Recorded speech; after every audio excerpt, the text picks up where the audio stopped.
You still have dreams? Tell the little doll I said hello. Hello everyone, this is Aegon of Astora, and welcome back to Bloodborne Let's Talk Lore.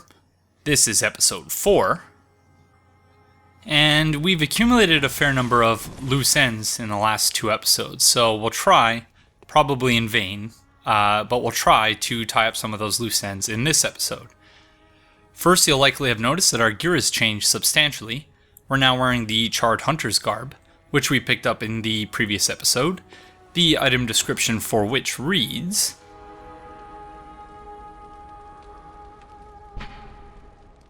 one of the staple articles of hunter attire fashioned at the workshop, a product of the scourge of the beast that once plagued Old Yarnum and culminated in the town's fiery cleansing. The cape's dampness makes it highly resistant to fire. Wearers of this attire hunted down victims of the scourge who survived the raging flames and the stench of singed blood. And we are also wearing the bone ash gauntlets, but we're going to leave that for now, for the episode wherein we talk about the Chalice Dungeons, or episodes. I still haven't decided exactly how I'm going to go about that. Second, as will be the case for just about every episode from here on out, I did a lot of off-camera farming, and to that end I've found myself really unsatisfied with the Hunter's Axe, so we switched over to the Kirkhammer for now. So we're going to be pretty overpowered, but again, this playthrough is not about the gameplay.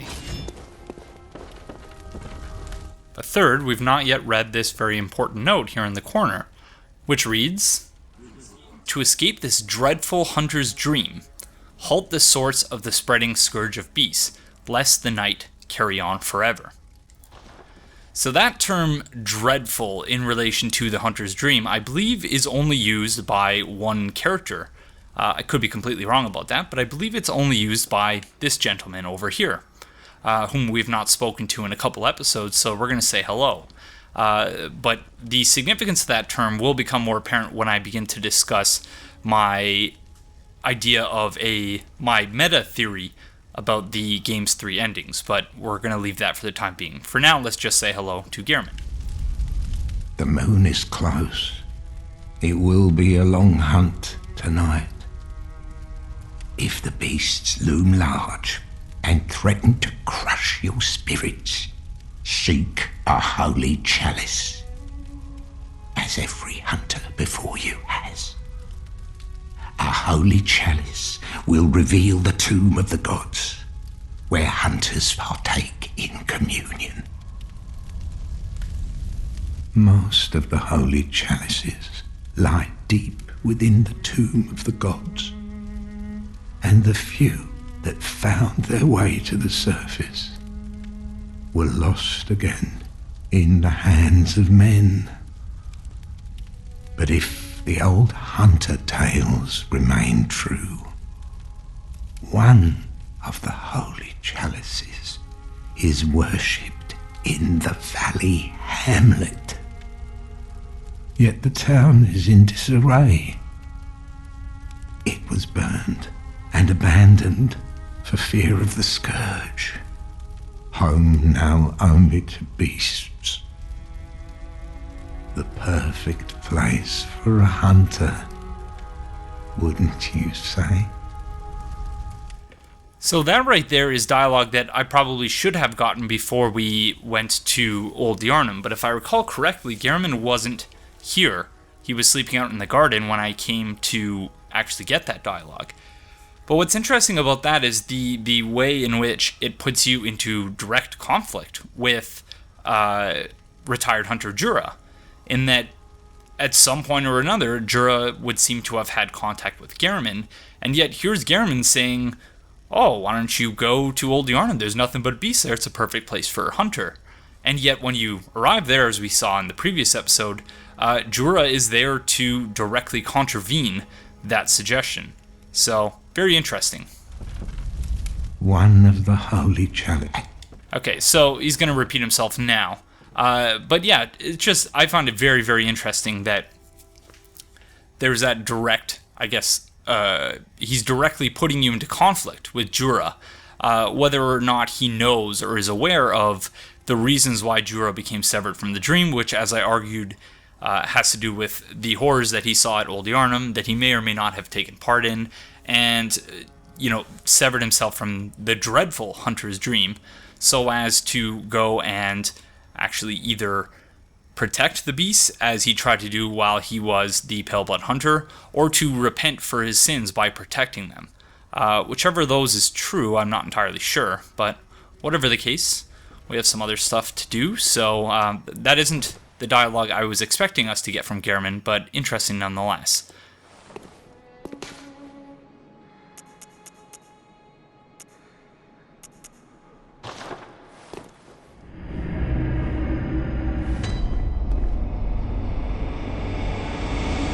So this gameplay was recorded on Tuesday, July 28th, with post-commentary added 2 days later, on July 30th.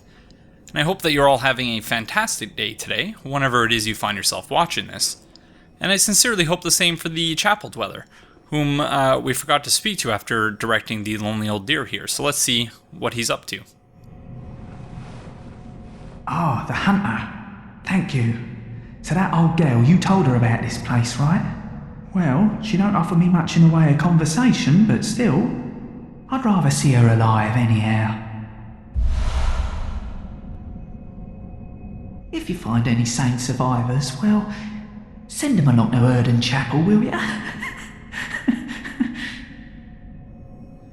So, we get the impression, once again, that the Chapel Dweller is a very genuine and well-meaning person, who, even though he doesn't seem particularly fond of the Lonely Old Deer, and for reasons that are rather obvious and you can't really blame him for, it's just very interesting to note that he's still incredibly happy that she's here. You. So the Lonely Old Deer is once again not feeling very talkative today. But when we spoke to Gehrman back in the Hunter's Dream, I was thinking that he was going to implore us to ascend to Oedon Chapel, as he puts it, which is what we're going to do today. But rather than doing so to find the abandoned church workshop, as Gehrman seems to be trying to get us to do by saying that, we're going to descend into what I've taken to calling the lower Cathedral Ward, en route to open up the shortcuts that lead to the Grand Cathedral so that we might, among other things, trigger the next step in Eileen's questline.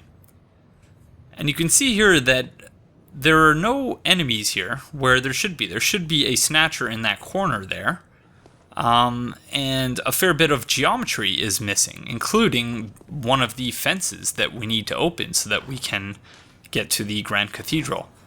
And I just find this very interesting because, as I may or may not have mentioned in this playthrough, this game seems very much based off of the engine of Dark Souls 1. And this is something that happens throughout Dark Souls 1, whereby if, say, you're looking from the upper Undead Burg down to the lower Undead Burg, you can see that the enemies are missing. So here there's no church servant there, there's no crow in the corner, and of course the Snatcher, who's all the way down in the corner, is missing as well, in addition to a fair number of breakable items. So that's something I was hoping that they would have addressed in the transition to next generation consoles, but it seems like FromSoft is still very much operating under many of the same restrictions that they had been operating under since 2011, when Dark Souls 1 was released.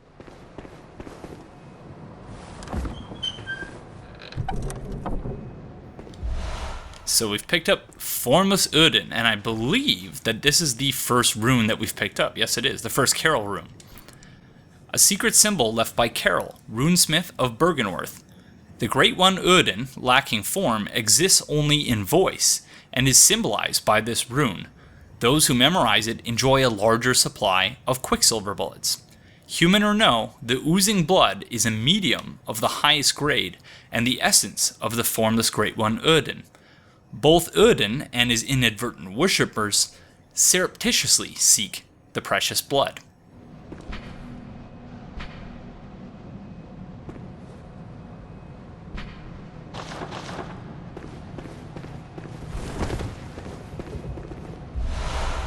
and Messenger Urn Festival. I don't believe that this has anything special associated with it, but the messengers wear the urns filled with incense that wards off beasts on their heads upside down, suggesting a predilection to the dark. The inhabitants of the stump appear... Okay, so I don't recall if this is something that was confirmed. I believe that the chapel dweller might have confirmed it, but once again we see confirmation for the idea that the incense wards off the beasts. But in returning briefly to the topic of formless Oedon, and while we're going to discuss that subject at length at a later date, I received a message from a Reddit user by the name of Petricles, who directed me to a thread he created which contains his theory about Oedon, whom he believes is not only the moon presence, but also that Oedon is a hunter of great ones. And that's a really, really poor summary, and doesn't really do the theory any measure of justice. And it's an interesting idea, but until we can talk about it in greater detail, you will find a link in the video description below. I also wanted to draw your attention to a couple of videos that Redgrave published on his YouTube channel in the last couple of weeks. The first of these two videos, on what he calls the little things in Yharnam, concerns the caskets, like this one, that we find all around the city. So here too, I'm going to hazard a very brief summary, but I highly encourage you to check out the video in full for yourself. And you can do that by clicking on the handsome mug that you see in the lower right hand side of your screen right now. I'll set the link so that it opens in a new tab so that you can click on it, watch the video, and then return to this one when you're done. And you can see here we've broken open one of the wooden caskets, so the ones that aren't chained, and you can see just a fair number of body parts strewn across the room whenever you do that. It's pretty gruesome. Either way, you'll find a link in the video description, as always. But again, really, I would encourage you to check it out because I'm going to summarize it and do a terrible job of doing so. Redgrave is actually a really excellent at talking off the cuff, unlike me. So I would really encourage you to check it out.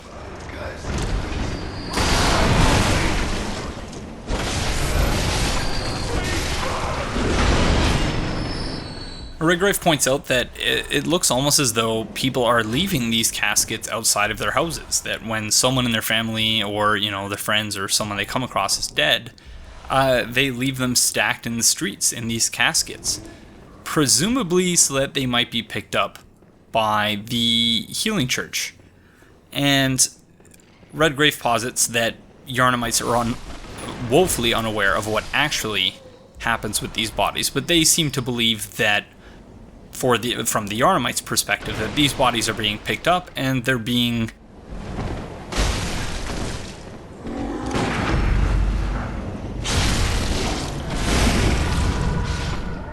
buried in a respectful manner. But in actual fact, these bodies seem to be harvested by the healing church for ritual materials. So who is picking up these bodies, and where exactly are they going? As for the who, it seems as though the executioners, who are, as Redgrave points out, wearing an oversized version of the Yahar Ghul hunter attire, seems that the executioners are the ones responsible for rounding up the caskets, loading them onto the carriages, and transporting them to at least one or two places.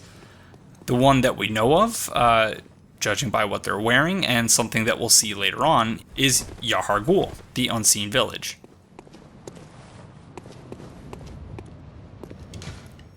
The sky and the cosmos are one. The choir.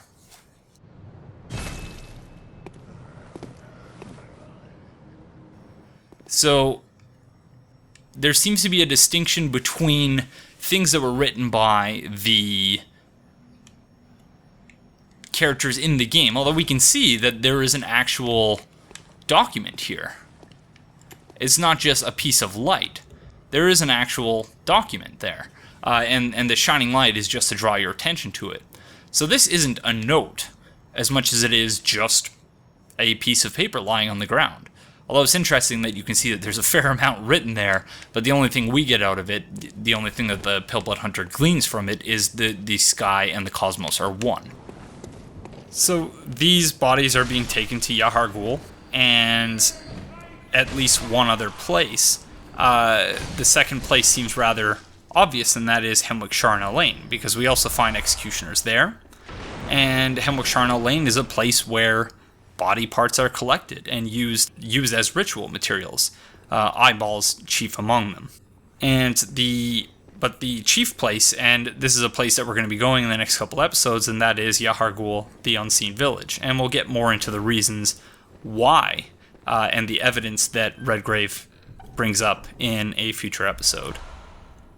But for now, picked up an item. One of the badges crafted by the Healing Church. The Radiant Sword indicates the heirs to the will of Ludwig. These hunters, also known as Holy Blades, are what remains of an ancient line of heroes that date back to a very early age of honor and chivalry. And this right here, of course, is the entrance to the upper Cathedral Ward, or the domain of the choir, which is the upper echelon, the elite in both literal and figurative terms, of the Healing Church. As we've learned also, the incense wards off the beast. So in light of the fact that this is the entrance to a very important place for the institution of the Healing Church, we should not be surprised to find that there's really an excess and overabundance of incense placed around this entrance. And this is very clever from a gameplay perspective, because recall that we just learned from more than one place, that is the Chapel Dweller and the item description for the Potted Plant Messenger skin, that incense wards off the beast. So this is one way in which the game is trying to tell you that this is a very important place, and that we should remember to return here once we've acquired the means, that is the key, to do so. So very clever. Doesn't explain why that huntsman in the wheelchair was there, despite the fact that he is clearly in the midst of a beast transformation, but whatever. And we see here a fair number of serrated weapons hanging from the ceiling of this room.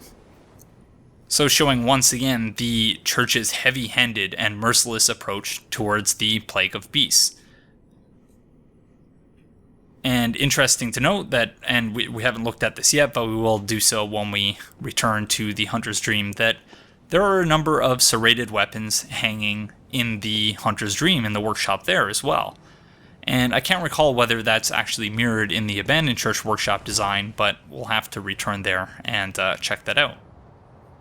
In the first episode, I mentioned that serrated weapons, so that is the Saw Cleaver and the Saw Spear, gain a damage boost when being used against beasts, and I couldn't for some reason see where exactly that's shown, but I will show that off, I believe, in the next episode. I somehow forgot or missed this guy on my way up, so...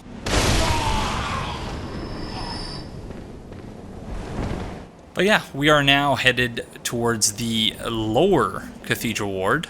Again, I don't believe that's the actual name for it, but that's what I've taken to calling it. And it's a very interesting place to me because it's very clearly decrepit and the subject of much neglect.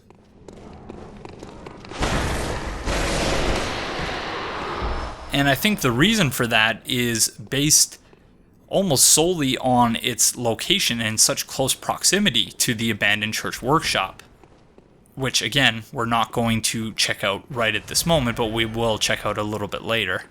And so there's the door to the Abandoned Church workshop down there at the bottom of that rope.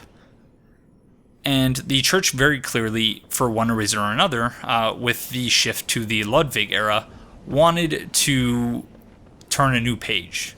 They no longer wanted to have their elite hunters putting out fires of, I guess, the figurative variety, and doing so in secret, and rather just wanted to arm the populace. Because if you can get the populace on your side, then it's pretty easy to shift the blame. And that's what they've done successfully. They've shifted the blame from themselves to the beast, to the victims of the scourge. The victims who were offered the old blood in order to cure seemingly incurable diseases, which in turn gave rise to the scourge of the beast, as we will soon see.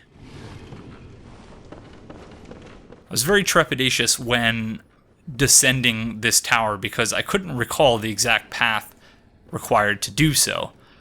Because in my first playthrough, while I did do this, in most of my subsequent playthroughs, I just wound up buying the $10,000, I can't recall the exact item name, the badge that allows you to open the main gate of the Cathedral Ward without having to take the detour through to the lower Cathedral Ward.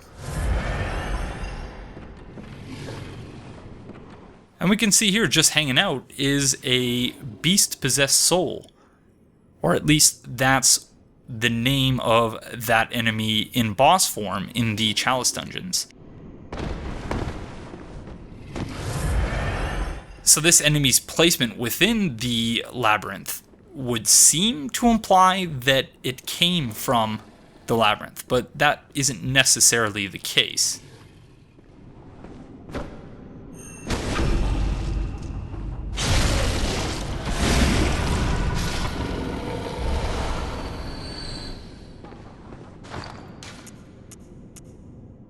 Beast, a secret symbol left by Carol, runesmith of Bergenworth. A transcription of the roar of the labyrinth beast, the bearer of the beast rune, has accentuated temporary transformation effects.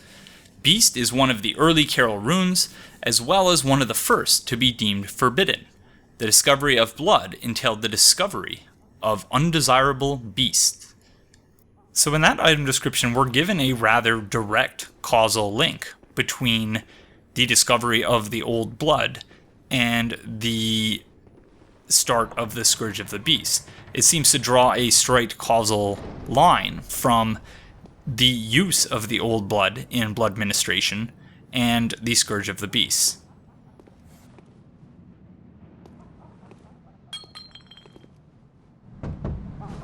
A night of curses. A night to remember. Wouldn't you say, friend?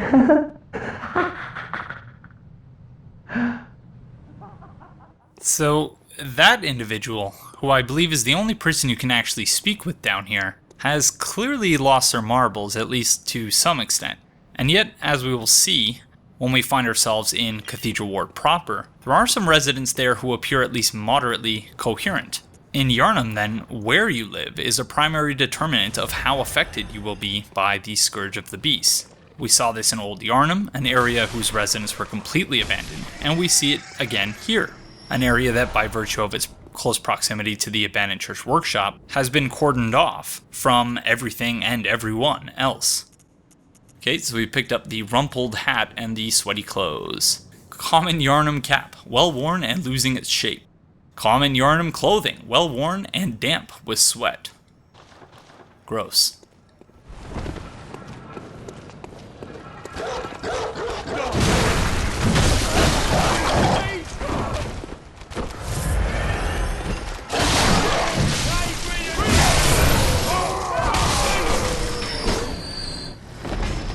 So, consistent with the idea that this place, the lower Cathedral Ward, has been abandoned for quite some time, and that the residents have been left on their own, we can see that these huntsmen are much more beast-like than those of their brethren we encounter in Central Yharnam and in Cathedral Ward proper. What's more is that down here, like in Central Yharnam, we get a better idea of the sheer magnitude and the pervasiveness of death in Yharnam. The streets are quite literally littered with the dead, with these caskets, many of which are strapped to these buggies, clearly intended, as Redgrave pointed out, to be carted off somewhere so that the body parts they contain might be harvested for ritual materials, or so that they might be used in medical experiments more generally. To add to Redgrave's idea a little bit, though, I wonder if some of these caskets were purposely left in the streets, or alternatively, if the rate at which pickups took place was intentionally kept low. Either way, they could be said to serve as a constant reminder to the residents of Yharnam that the Healing Church is the only institution capable of handling these very real, very immediate problems. That is, if you don't want your family members to fall victim to some previously incurable disease, and if you don't want them to be crammed in a casket and stacked atop many others in the streets, you had better follow the directives of the Healing Church. Whether that includes joining the hunt yourself, or accepting blood ministration so that, those diseases could be cured, you don't wind up a beast yourself. It seems that these caskets allow the Healing Church to govern through fear. In Yharnam, as in our world, fear serves as an incredibly effective tool for political regimes whose manner of governing or their political intent would otherwise prove incredibly unpopular among those with the collective ability to initiate a change in political regimes. Fear is really one of the only tools that you can use to get people to vote against their own interests. And in the previous episode, I'm not going to go into this in great depth, but in the previous episode I touched on, neoliberalism as an example of this. And as I described it, and few people know what neoliberalism actually entails, and it's something that I've only learned about relatively recently, but it entails the restoration of class power, and that is elite class power, to pre-World War II levels when the welfare state was, just a glimmer in John Maynard Keynes' eyes. But whatever the case, it involves purposely setting up the system so that the vast majority of people, have not all that much money, while the elite, the 1% as it were, amass a share of the pie that is grossly disproportionate. What other way could you possibly keep a political regime in place if not through the imposition of fear? If, in fact, your policies are meant not to serve the interests of everyone or of the majority, but of a select few people. So you have to rely on certain things like that if your political regime is, by definition, anti-democratic.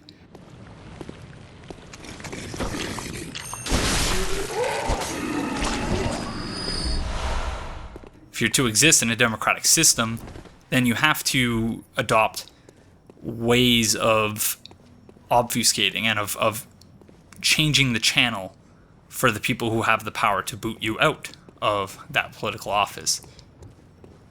So this place really just gives me the creeps. And I'm sure it's the same for many of you, and I believe that is very much the intent. That we're supposed to stalk through these streets very quietly, as the elite workshop hunters of Gehrman would have, to silently take out the beasts.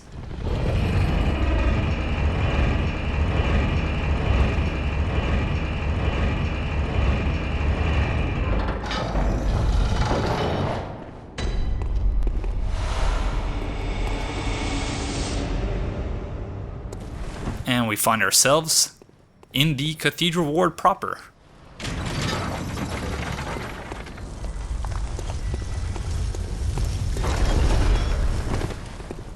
And of course, by opening the shortcut door, we've angered the church servants.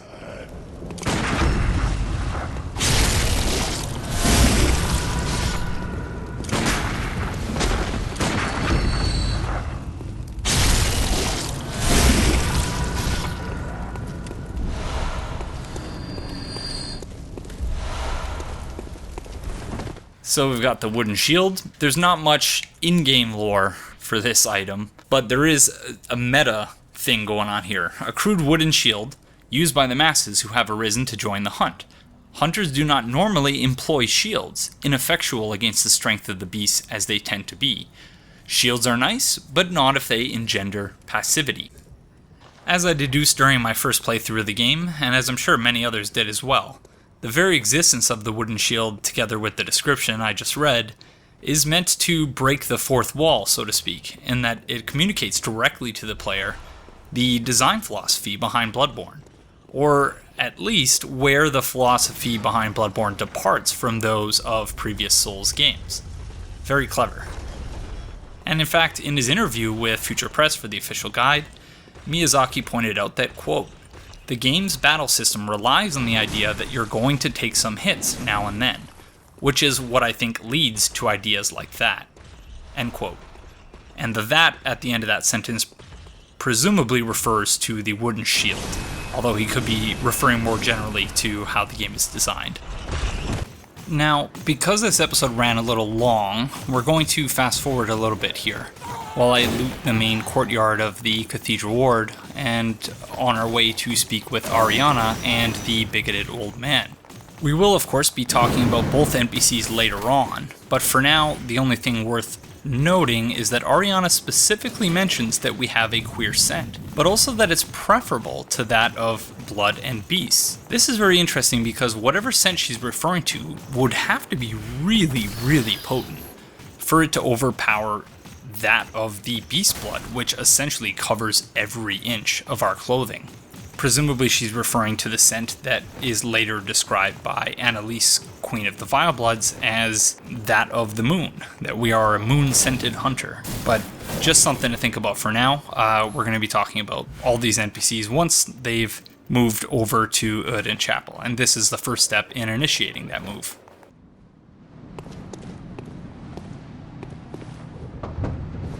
Oh my, what a queer scent. But I'd take it over the stench of blood and beasts any day.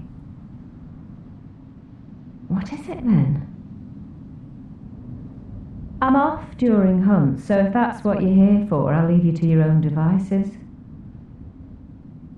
If that doesn't do it, come back in the morning, darling.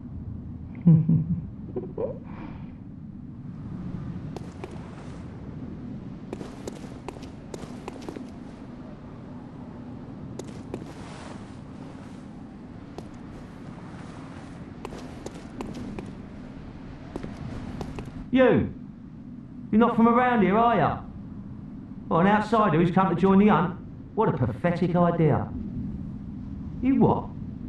What, you think I'm a beast? Well, maybe I think you're a beast. And step away from my castle.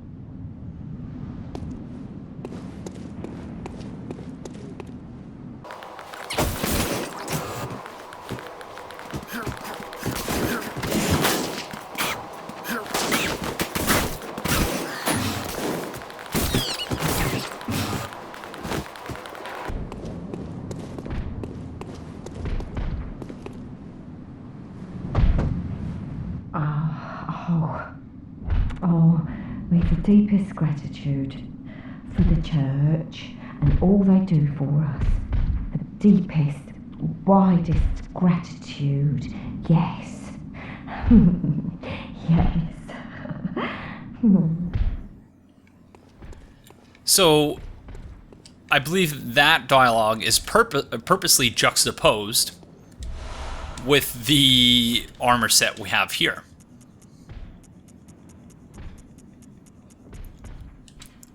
Attire of Healing Church Hunters.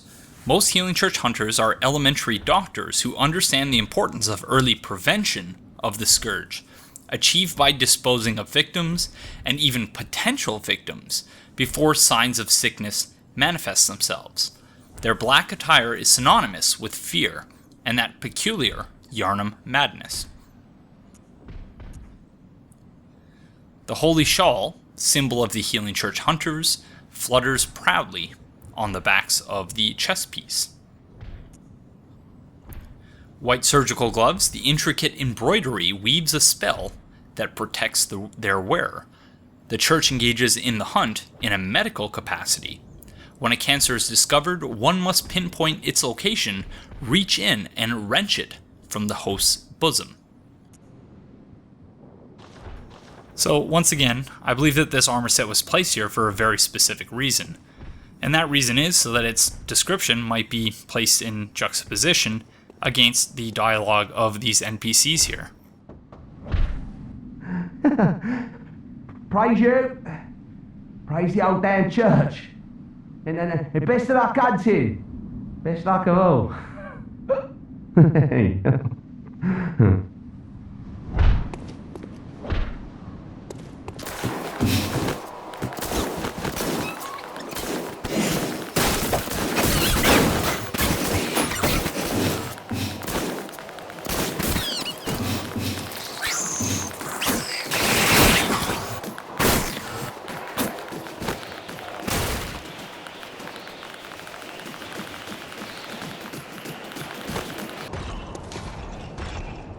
A watchman of Byrgenwerth guards the gate with a password, the sacred adage of the Grand Cathedral. So unlike the one we found, the note we found upstairs, this one doesn't seem to really have anything. It seems to have been left by a player, or not by a player, but by a player character, a character within the universe.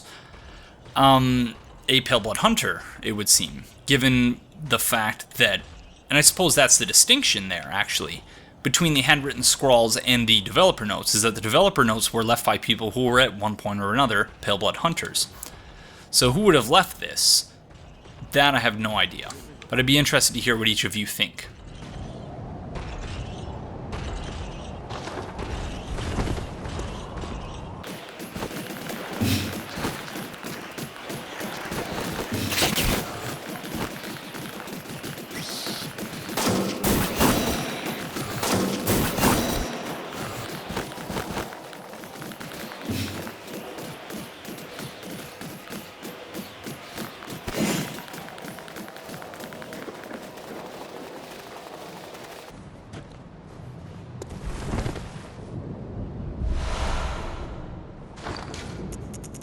Numbing Mist. Throw it to create a mist cloud that numbs a hunter's life essence and prevents restoration of HP. Said to be used by the blood hunters of Canehurst, its recipe is a secret closely guarded by the line of nobles inhabiting the castle.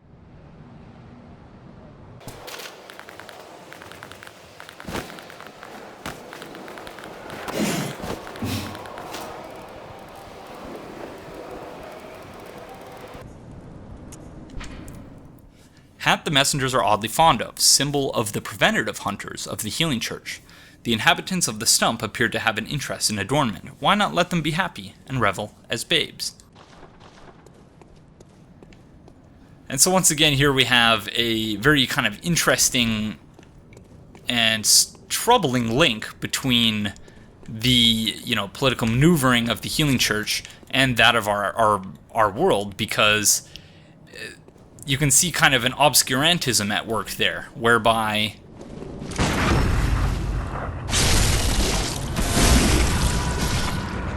the game refers to the healing church hunters as preventative doctors, when they don't mean preventative in the sense that, you need to go for a physical at certain junctures. What they actually mean is preventative in the sense that they kill people who seem to have contracted the scourge. So, yeah. According to the official guide, it says that you need to kill Vicar Amelia, but before touching the skull on the altar, that you need to come back and speak with Eileen. But I wanted to show that you don't in fact need to actually kill Vicar Amelia in order to continue her quest line. All you need to do is open the two entrances, the shortcut entrance and the main entrance to the Grand Cathedral area, and then she will show up here. Oh, hello there. Perfect timing. I must warn you not to go near the tomb below Oedon Chapel in the Cathedral Ward. Henrik, an old hunter, has gone mad, and he's my mark. Don't go near the tomb below Oedon Chapel in the Cathedral Ward. I have business there first.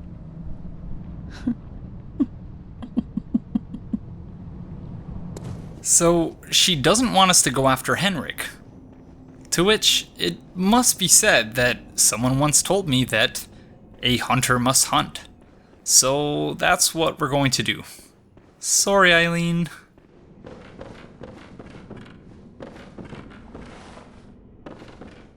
So someone pointed out in a comment, and I can't remember exactly where, but they pointed out that I forgot while we were in this room, presumably because I got so distracted by these things, the armillary sphere, I believe they're called, that I forgot to check out this note. So this too is a handwritten scrawl, and so therefore we're to assume that it was left not by a Paleblood hunter, but by a person who exists mortally within the world. So it says, the Byrgenwerth spider hides all manner of rituals and keeps our lost master from us. A terrible shame. It makes my head shudder uncontrollably. So that's I guess one of our earliest hints to the cosmic horror aspect of this game. And I also got a request to have a look at the Amilary spheres a little bit more closely, but it'd be nice if we could find some way to look at it from an elevated position, because the bar in the middle, yeah, it really does obscure our view. So there are some, I believe, also in Bergenworth, so maybe I will do that at that point. Look a little bit closer at them, because I believe there's a gigantic one there as well, but we're going to leave that for now because we are running a little bit short on time. But let's talk about Henrik. I alluded in a previous episode to another one of Redgrave's theories, expressed this time in his Paleblood hunt, wherein he argues that Henrik may very well be Viola's father, and thus also Father Gascoigne's father-in-law and daughter Gascoigne's grandfather. I wanted to add to this theory by pointing out that the name Henrik is, like those of most of the NPCs in Bloodborne, a name of Germanic origin. Henrik is a Polish name, and it means ruler of the home, or lord of the house. And recall that when speaking to daughter Gascoigne, she spoke of her granddad in the same breath as her father and mother. This would seem to indicate that at least part of the time, Henrik lived with the Gascoignes, and as the eldest member of the household, his name makes a lot of sense. He is the lord of the house. While you could argue that I'm reaching a bit here, I would direct you once again to the Miyazaki interview included with the official guide, wherein he was asked how he chooses the names for, quote, items, lands, and NPCs, end quote. To which he answered, quote, "In the end, I choose all the names. That's always been the case for the titles I've directed. Names are an incredibly important part of any world you want to depict. But even more than that, I just love coming up with them. I'm a bit of a naming nerd, I guess. It's always fun for me. I consider things like word origins, how it sounds in expressions, regional considerations, the whole thing. The single exception here is the titles of my games." And he goes on to say that the reason for that is that he's not very good at coming up with titles for his games. But that's something that I had no idea was so carefully selected. I, like most, assumed that the names were to some degree meaningless, and I spent a fair bit of time researching the name origins to a lot of the characters during my blind playthrough, but abandoned it for that very reason, that I thought I was just thinking I was reading way too much into it. But after I read Redgrave's theory about Henrik being the grandfather of daughter Gascoigne and the father-in-law of Father Gascoigne, the name Henrik suddenly made sense. And so we're going to be doing a little bit more of that going forward but as far as I can tell, it doesn't always coincide to something significant. But nevertheless, very, very interesting piece of information that Miyazaki gave in that interview. And I realized that we've been talking a lot about Henrik, and prior to that, a lot about Gascoigne, and then we haven't really talked about Eileen yet. And we're probably not going to do that today either, simply because we need item descriptions for that. So that will come at a later date. I promise we're going to be spending a lot of time talking about Eileen, at least towards the end of her quest line.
That wasn't necessary of you, but you have my thanks. We made it with our lives. you're not bad at all. You must have killed Gascoigne as well, then. He was falling apart, I'm sure it had to be done. But try to keep your hands clean. A hunter should hunt beasts. Leave the hunting of hunters to me.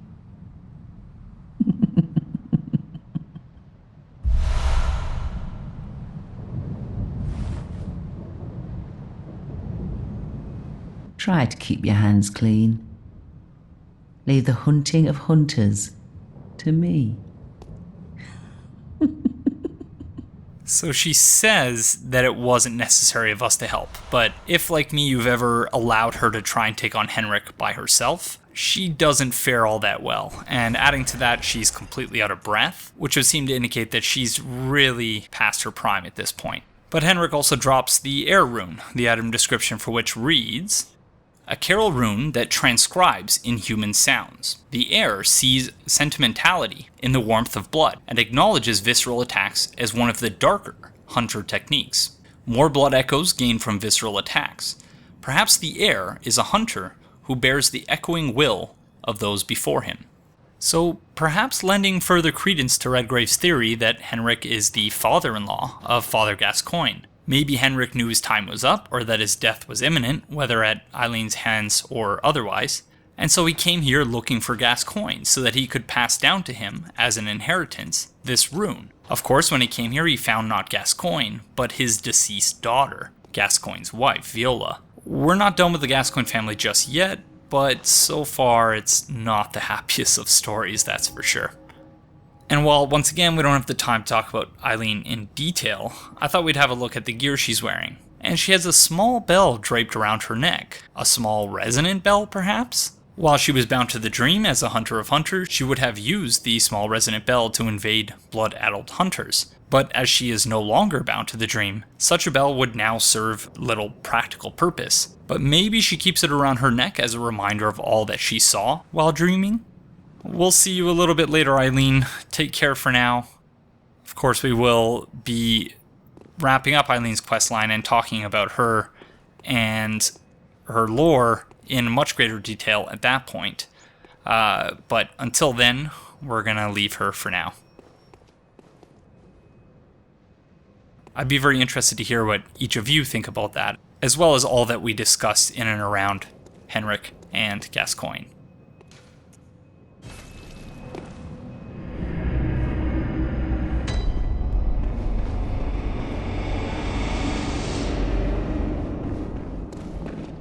As I mentioned at the outset of this episode, I've been doing a lot of off-camera farming, and this has helped me to kill time while waiting for things to render, or upload, or process, but it's also necessary for me to progress in the Chalice dungeons alongside the playthrough itself, so that when I need to talk about a given dungeon or a boss, I have that footage available and ready to go. At this point, I was in need of bloodshot eyeballs to access the Hintertomb Chalice dungeons. So to that end, we're heading to Hemwick Sharnel Lane. When we defeat the Witches of Hemwick, we'll not only have access to the Bloodshot Eyeballs, but also to the Carol Runes. We'll be able to equip the Carol Runes that we've been picking up. So while I hadn't initially planned to go to Hemwick this early, that's what we're going to do.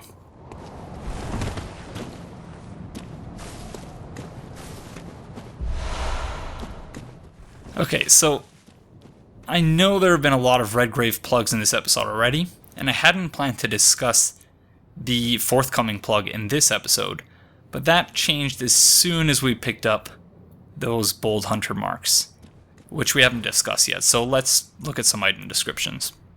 Dangling upside down rune etched in one's mind, symbol of a hunter.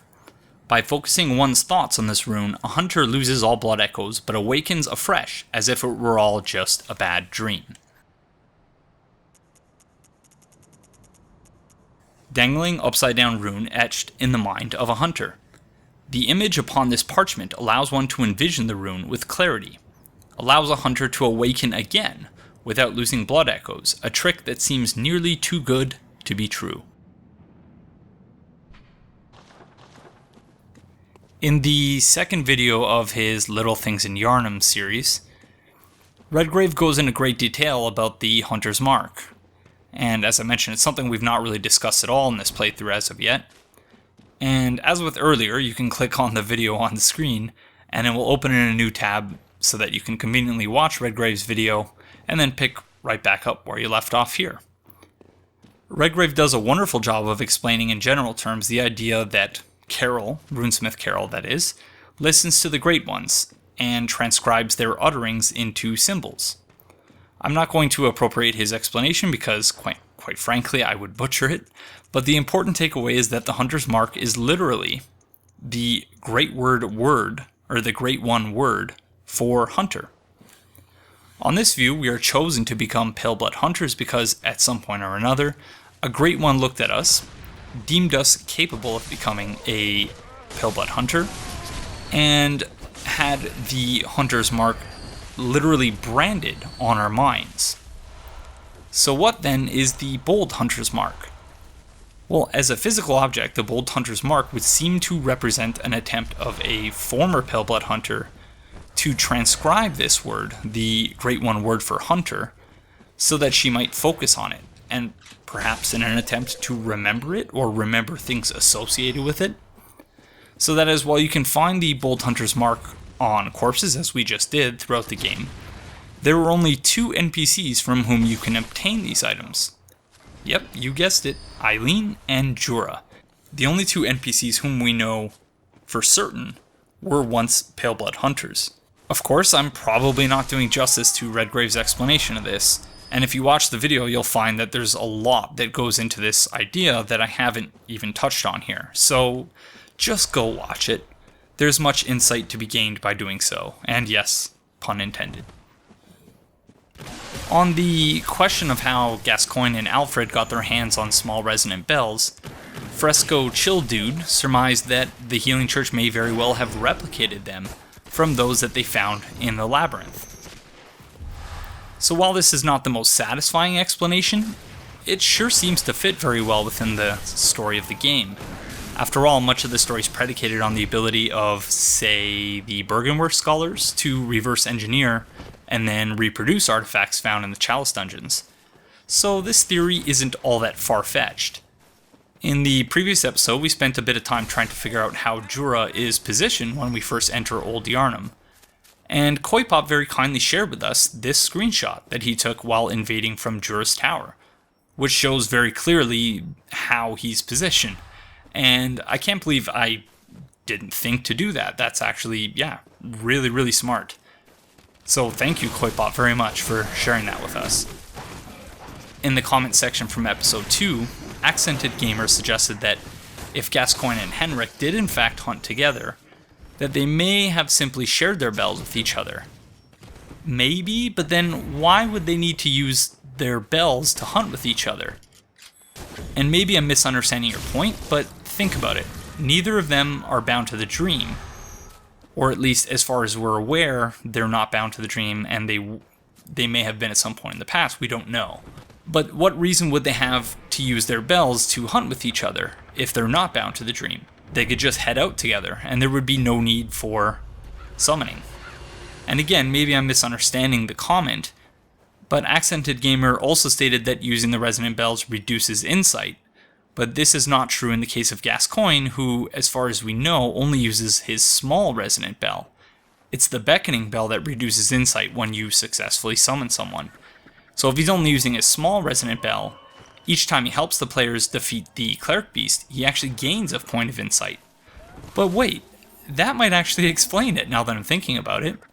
Because there's an inverse relationship between insight and beasthood, such that the more insight one has, the greater one's vulnerability to frenzy, but the lower one's susceptibility to beasthood. If true, that's actually brilliant.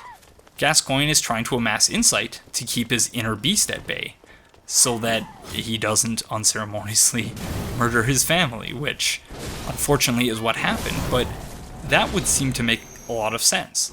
And I'm not sure if that's the point that Accented Gamer was trying to make, but either way it put us on the right track to potentially having figured it out. So, Accented Gamer, you have my thanks.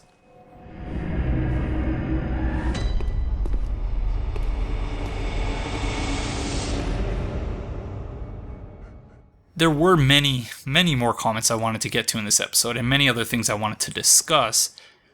So I'm really sorry that I've not been able to do that this time. It's been a really rough week for me, and I've had kind of a hard time keeping up with everything.